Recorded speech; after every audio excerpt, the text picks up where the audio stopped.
This week on TGC News, the new 380 Shield EZ, the struggle bus goes green, and cool new guns, tools, and ammo. TacPack offers some of the highest quality firearms, EDC, and survival gear in a monthly package shipped right to your door. One month could be heavily focused on gun parts, the next on some sweet survival gear. They're always mixing it up and sending out stuff you will actually use. You now have 3 options for free items from them. Using TGC TQ will get you a free tourniquet, TGC Knife will get you a folding knife, and TGC Tool will get you a sweet pocket-sized multi-tool. To get your free item, punch in those codes over at TacPack.com. Welcome back, everyone. My name is Jon Patton, and you are watching TGC News. Quick shout out to everyone that stopped and said hello to Adam and I at the Great American Outdoor Show over the last few days/week. You guys are awesome, and I love you big much. Now, this week's first story comes to us from the Big Blue Smith & Wesson. Last week, we talked about them being sued for not making full payment after buying Gemtech. Where's my money? You gonna give me my money? Where's my money, man? Link in the description for that. And this week, they've surprised everyone by releasing a new version of the Shield. This is called the Smith & Wesson M&P 380 Shield EZ. It's a bit of a mouthful, but this is a very interesting gun for a lot of reasons. First and foremost, the internet has some weird hatred for grip safeties, so keyboard warriors everywhere were very upset at the mere existence of this gun. It's a weird sort of hate because they liken the grip safety on this Smith to that of the Springfield XD series of guns, but they forget grip safeties have been on the 1911 since forever. I get it, because the logic they're following is that more parts equals a higher rate of failure, but I've never had a gun with a grip safety fail for me. And to be fair, this new 380 Shield is closer to the 1911 because it's actually an internal hammer-fired gun instead of a striker-fired gun like the XD. People were also upset about the gun having a safety, a manual safety on the side. But again, it's a hammer-fired gun, so a safety kind of makes sense. And just like the regular Shield, it can be had with or without a safety, so I don't see what the big deal is there. I actually put my hands on this gun last week, so I can kind of give you guys some initial impressions. Overall, the gun is fairly lightweight, tipping the scales at about 18.5 ounces. It kind of has a cheaper feel to it than some of the other more dense M&Ps, but it didn't bother me too much. The easy to rack slide, I can confirm that is true. The recoil spring is easy to overcome, and racking that gun is similar to racking a .22. Although I was not able to load it up and shoot it, the single stack 8-round mags having tabs on the side to make loading easier is a neat feature as well. The tactile loaded chamber indicator is also a neat feature because being able to run your gun over that area and knowing if there is or is not a round in the chamber is not a bad thing in my book. Then we have the trigger. They claim it's crisp and has an audible reset, and I find that to be not true. I tried it a couple times and couldn't find any reset. The brake on the trigger was clean enough. When I posted about it on Instagram, I said that the trigger was underwhelming at best. Other than that stuff, it's the normal M&P 2.0. Decent grip texture, good controls, and good coatings on the metal. And the best part about this is the MSRP of $399. The value is there. To the people that are still mad about this gun being available, newsflash, it is not for you. This gun is clearly aimed at a crowd that has lesser hand/arm strength, is newer to shooting, or simply just wants something easier to control and manipulate. This was never meant to replace your 9mm Shield. As far as I see it, this is a great replacement for the Bodyguard 380, that garbage that Smith sells. The 380 Easy Bake Oven is a great way to arm people that aren't necessarily enthusiasts, but still want to defend themselves. Let that soak in for a second. They are not necessarily enthusiasts, but they still want to defend themselves. Now, as always, I have to ask, what do you guys really think about this gun? Who else should make a gun like this? Maybe Sig, Ruger, and maybe even Remington? And speaking of Remington in maybe the struggle bus should be painted green news, Remington is looking to file for bankruptcy. According to Reuters, Big Green is in debt to the tune of $950 million. Whoa! Whoa, whoa, whoa, whoa, whoa, whoa, whoa, whoa, whoa, whoa, whoa, whoa.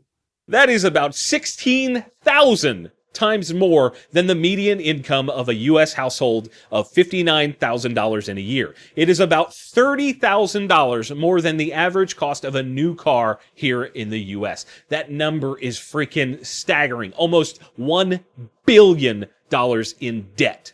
Maybe you guys can educate me on this down in the comments, but how the heck does a company go in debt almost $1 billion before someone goes, wait a second, guys, this isn't working? I've said it before and I'll say it again. Innovation is the way to stay alive in the current gun market, and Remington has done virtually nothing on that front. Even the new TAC-14 and 870DM are copies of other designs. It's not innovation. Do you guys at home know anyone that bought one of their new pistols?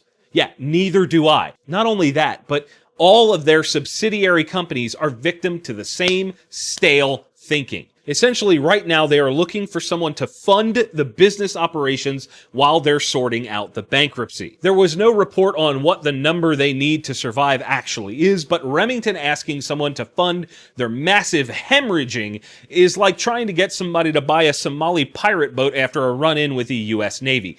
It's a damn shame to see Remington struggling still. They were once one of the greatest gun companies in the US, and they need some new leadership, some innovative products, and they desperately need some money. In contrast to that humdrum nonsense, Weatherby, makers of super nice bolt-action rifles and belted Magnum hunting cartridges, has given California the old jog on by announcing their move to Sheridan, Wyoming. According to Weatherby, this was done to save cash on taxes and to make guns that simply could not be produced in California. I hope to God that that means we will see a semi-auto chambered in .460 Weatherby Magnum. Oh my God, that would be amazing. They anticipate the move to their new 100,000 square foot facility will bring about 70 plus jobs to that area. As far as I'm concerned, nothing but good can come from moving out of California into the heart of the freedom-loving US. Rapid Fire News is back once again. First on our hit list this week is a full line of products from a company called Real Avid. My first contact with this brand was their universal shotgun choke wrench. It's one of those brands that kind of has those things that you see at the cash register at any gun shop around the US. However, they seem to be taking shots at some of the biggest in the industry like Wheeler, Geisley, and even Magpul with 6 new gunsmithing tools. Those products include the new hammer and punch set, a master AR-15 bench block. It's way more complex than the other ones you may know. The AR-15 pivot pin tool, the armorer's wrench, the Smart Fit AR vice block, and a shot directly across the bow of Geisley, the lug lock vice block. It's very, very similar to the Geisley reaction rod and comes in about $30 cheaper at $70 MSRP.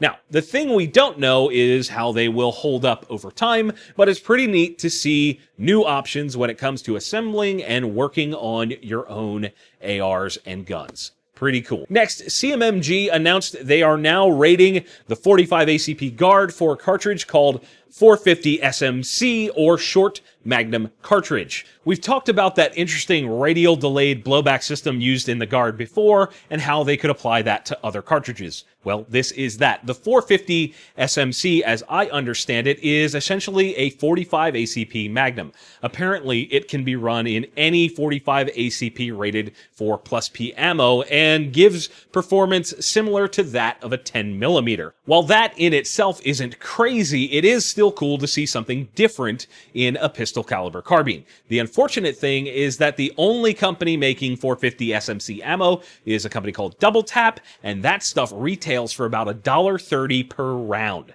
Ouch.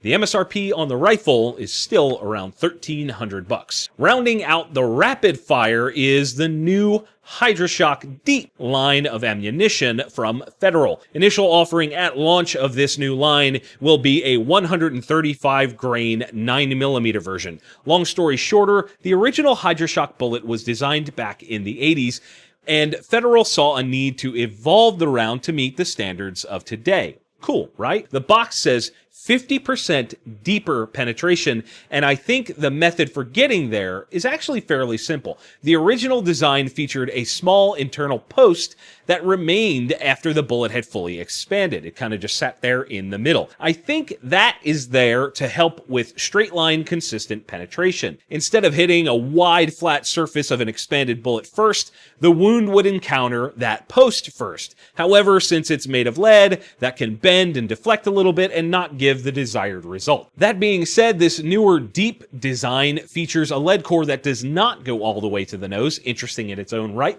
and has a much broader center lump instead of a small post. I suspect the thought process here is to have the nose of the expanded bullet, when it's all the way open, act more like a full metal jacket in shape and therefore move material around the projectile more efficiently after expansion and therefore penetrate deeper.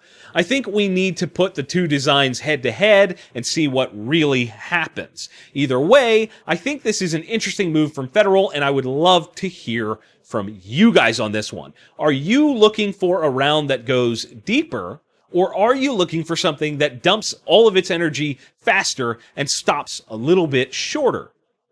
Let me know in the comments down below.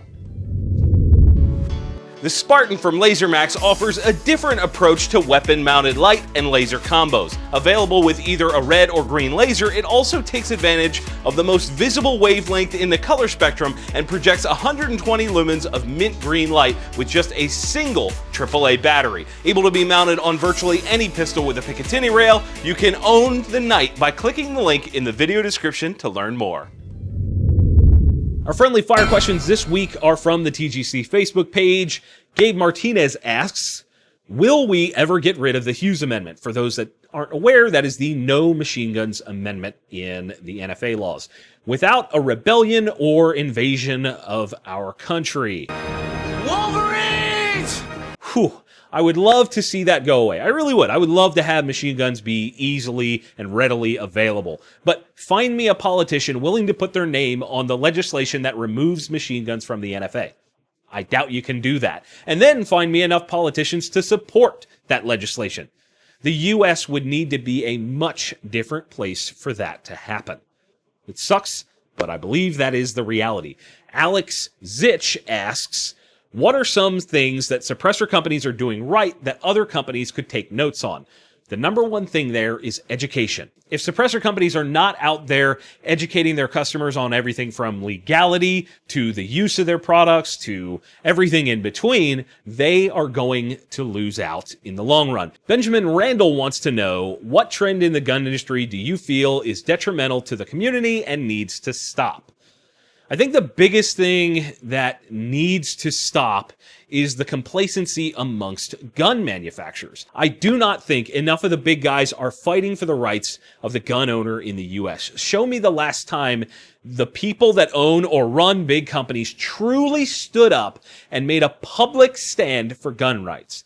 It does happen in financial support, no doubt about that, but the gun industry could do well with some more leadership focused on expanding gun rights. I would really love to see the giants of the gun industry making a stand more than a silent donation to gun rights organizations. My friendly fire question to you guys this week. I've asked this before and I've been kind of thinking about it again. Who do you watch for accurate and honest info about guns on YouTube? Let me know your answer down in the comments below. And if you want your question answered here on the show, you can send that to me on theguncollective.com.